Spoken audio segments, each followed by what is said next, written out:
manipulate data. Robert, how difficult has it been for you to get this information out there? Because it seems to me this is something the public needs to know. Any parent in this land needs to know that, whether mercury is in the vaccine or not. What difficulties have you faced in trying to bring the public this knowledge? Well, I would say Cheryl Atkinson, who's the CBS reporter, said that, and who is one of the few reporters who have been trying to cover this issue honestly. And she says that this is by far the most censored issue, the most censored controversy of the century. And no television network will allow you to talk about this. No newspaper in the country will allow me to write editorials on this. I can write editorials for almost any newspaper, but if I try to write an editorial on this issue, none of them will accept it. And this is one of the big problems, is that this industry is so powerful. It's a $1 trillion industry, so it's almost as big as the oil industry. It spends twice on lobbying what the oil industry spends. It spends 4 times on lobbying what defense and aeronautics. It is by far the biggest expenditures on political expenditures of any industry in this country, and it's been able to get rid of all of the checks and balances that stand between a rapacious industry on the one hand and our children on the other.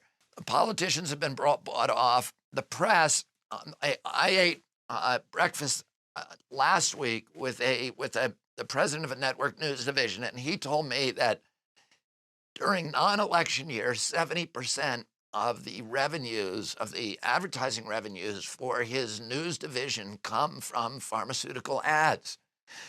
And if you go on TV any night and watch the network news, you'll see they become just a vehicle for selling pharmaceuticals. So, and he also told me that he would fire a host who brought onto his station a guest who lost him a pharmaceutical account. So there's no way that this debate can occur on television, and the radio and newspapers have those same kind of subversions. They're getting huge amounts of pharmaceutical money. So you have the government, the politicians that have been neutralized. You have the regulatory agency that's been captured, that is just CDC has become just a sock puppet for the agency it's supposed to regulate. A lot of people in the press think, well, we're doing the right thing by not putting these editorials in. And it's not just the mainstream press. It is the so-called alternative press, Mother Jones, the Huffington Post, Slate, Salon. None of them will put editorials in about this issue.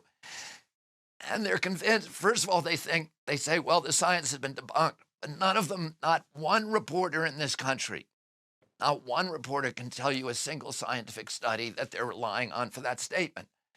What they rely on are government officials who are corrupt, who are telling them what the science says. And I say to them, well, what study are you talking about? And they'll say, well, the World Health Organization and CDC and FDA all say this, and you're just a lawyer. How can you argue with that? And I say, well, I've actually read the science. Let's talk about the science. But nobody will talk about it because they can't talk about it. And so you have this situation where they think that they are that if they say something that's critical, if they allow somebody like me on who says something that's critical about vaccine safety, that they're going to be encouraging a so-called anti-vax movement that will end up with children not being vaccinated and then dying from infectious diseases. So there's an absolute barrier, and it has that moral gloss on it. But the real outcome of their unwillingness to allow these debates into the public forum, of shutting out these debates from the public square, is to embolden the vaccine industry and the corrupt federal officials to do whatever they want, because there is absolutely no economic incentive for them to do anything except for focus on their profits.